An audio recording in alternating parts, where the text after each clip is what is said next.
Welcome back to my cooking show. For those of you tuning in for the first time, I'm Dr. Jill, and I like to cook delicious and nutritious meals targeted towards specific health conditions. And along the way, I like to discuss the evidence-based medicine behind the nutrients in the meal and why they're beneficial. Today, I'm going to be focusing on prostate health and reproductive health in general by making a quick and easy 6-ingredient Southwest salsa using canned tomatoes, followed by a zesty pesto panzanella salad using fresh garden tomatoes, which are my absolute favorite thing to cook with in the summertime. And finally, in part 2, I'm going to make a special main course that would be great for a romantic date night. It's going to be coconut crusted crab cakes with a tropical salsa served over an orange-guava beurre blanc. I specifically created this recipe using 2 key ingredients that have been shown to be beneficial for prostate health, lycopenes and zinc. And other things I'm also using that are beneficial include vitamin D as well as a few antioxidants. The RDA recommended daily allowance of zinc for men is 11 milligrams and for women is 8 milligrams. But the RDA for lycopenes has not been established yet, but we think it lies somewhere between 8 and 21 milligrams a day. And as we go along, I'll tell you a little bit more about each of these nutrients and why they're important. Now, this is super easy, and if you have a blender and you have one of these can openers, you can make this in no time. In fact, I'm going to make this in real time so you can see how quick it is. There are only 6 ingredients. I got this recipe from a true Texan when I lived in Texas. If you have any trouble remembering these recipes, don't worry. I'm going to start putting a link below the video where I'm going to give you a free downloadable PDF version of each recipe, which you can use and pass on to friends if you'd like. But I'd also love it if you would subscribe to this channel for me and also share this with your friends so I can get more subscribers and spread the word about my channel. So let's get started. I'm going to take 28 ounces of whole peeled tomatoes, and we're going to pour this into the blender. And you can use a food processor for this. I just like the blender. It's super easy. And then we're going to go ahead and add half a jalapeno. I'm going to chop that right here for you. And we're going to throw that in. I put the seeds and everything in there, so just toss it in like as is. You can, if you want, take the seeds out. And then we're going to go ahead and put in a bunch of cilantro that's been pre-washed. The only thing I'm going to do here to make it quick and easy is just tear off those stems. Now, if you want to go ahead and pick out more of the leaves, you can. I'm just going to throw in this amount. I think this will be perfect. And then we're going to go ahead and add a quarter of a white onion.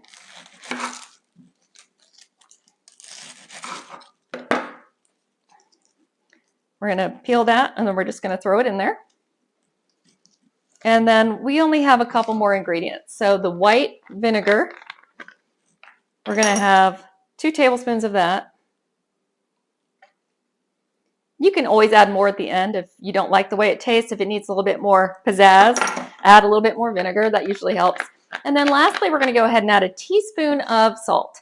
Now, I did not recommend this in earlier videos, but this is a salt I use a lot. It's called Morton's Light Salt.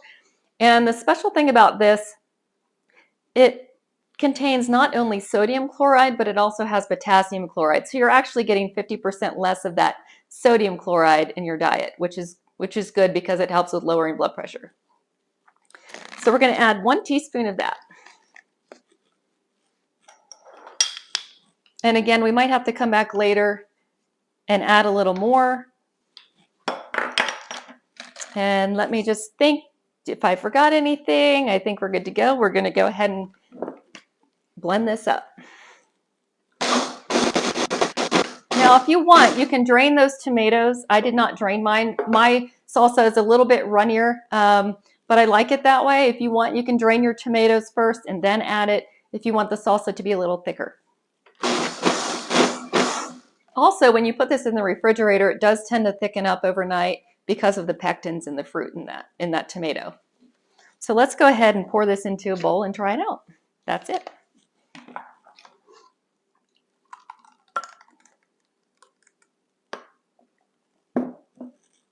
Okay. Now all we have to do is taste it. Yellow corn chip. Let's see how it is. I'm going to add a little bit of garlic to mine just to make it a little bit more flavorful. If you don't like garlic, you don't need to add it, but it also gives it just a little bit more flavor, a little bit more punch. But overall, it's very good. All right, so I'm going to spin this up again. I'm just going to try it right in here. Okay, one more thing, a little bit more salt.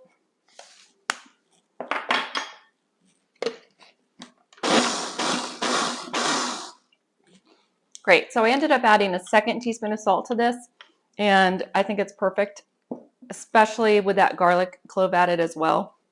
I wouldn't change anything. So that recipe that you're going to get, that downloadable PDF, it's going to have the upgraded recipe with the garlic clove on there, as well as that 2nd teaspoon of salt.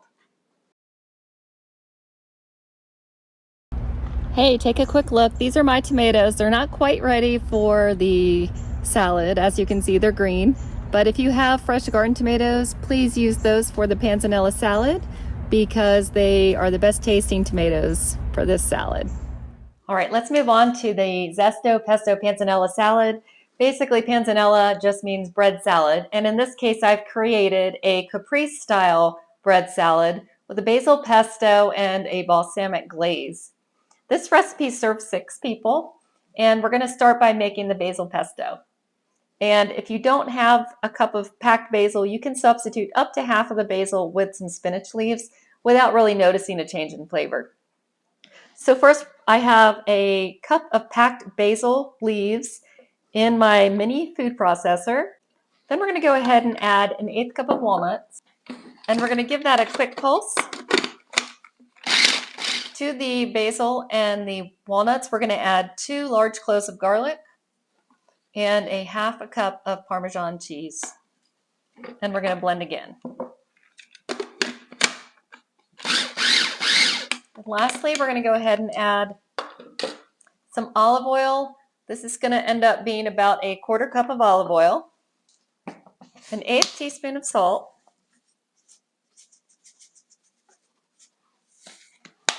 and then some black pepper, freshly ground black pepper to taste. And after that's done, we're going to set it aside. Zinc is important because zinc has been shown in some studies to suppress prostate cancer cell growth, and some studies also point to an association of zinc deficiency and enlarged prostates. According to other studies, zinc plays a role in regulating inflammation. Okay, next we have our bowl here. We're going to add 2 large garden ripened tomatoes if you have them, cut into 3/4 inch cubes. And along with that, I've added a 1/2 pound of soft mozzarella cheese, cut into a 1/2 inch cube. And mozzarella has vitamin D. And in one study, we saw that higher serum blood levels of vitamin D was shown to be associated with smaller prostate volumes. Along with that, we also know that mozzarella has zinc as well. So we have this bowl. We're going to set it aside for now. And now we're going to go ahead and cut our beautiful sourdough bread. We only need a 1/2 pound of this, so half of this loaf. And we're going to cut this into 3/4 inch cubes as well to mimic the tomatoes.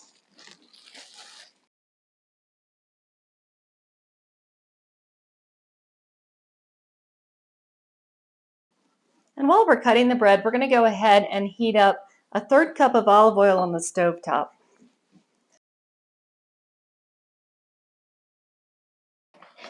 Interesting, sourdough bread and its yeast fermentation improves bioavailability of zinc absorption as well.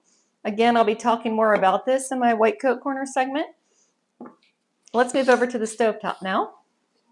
Okay, so I have my 1/3 cup of olive oil heating up over the stovetop here, and I'm going to go ahead and add my bread to that. Now we're going to saute this for about 5 minutes on medium heat until the bread is brown and crispy.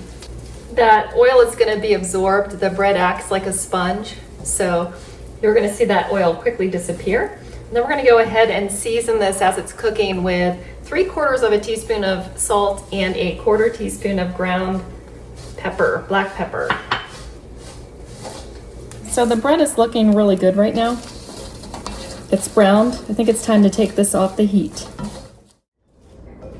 All right, so to the tomatoes and the cheese, I added the bread cubes. Now we're gonna go ahead and add the pesto. I'm not gonna add all of it at once. I might only end up using half of it. So we'll start with half and see if we need to add more. It's really just all about personal preference.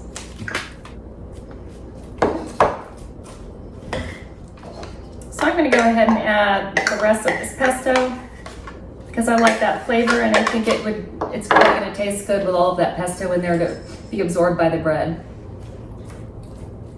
And then I'm gonna go ahead and do the last detail of this, the final touch, which is gonna be the balsamic glaze. So about 1/8 cup of balsamic glaze. Now you can put this on the bowl now, or you can just put it on the individual serving bowls once you've served it. I'm just gonna go ahead and put it on there now.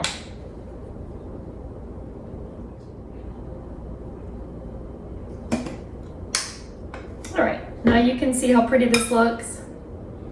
And now we're just gonna taste it and see how it is.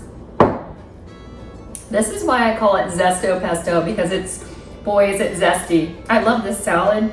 It's a perfect summer salad. And you also know when you're eating it that you're getting some good ingredients for prostate health and reproductive health. If you like this recipe, please be sure to subscribe, like, and share this with some friends, maybe somebody you know who has prostate issues. And stay tuned and let them know about the next up-and-coming show on prostate health, which is going to be where I'm going to be making my Coconut Crusted Crab Cakes with tropical salsa over an orange-guava beurre blanc.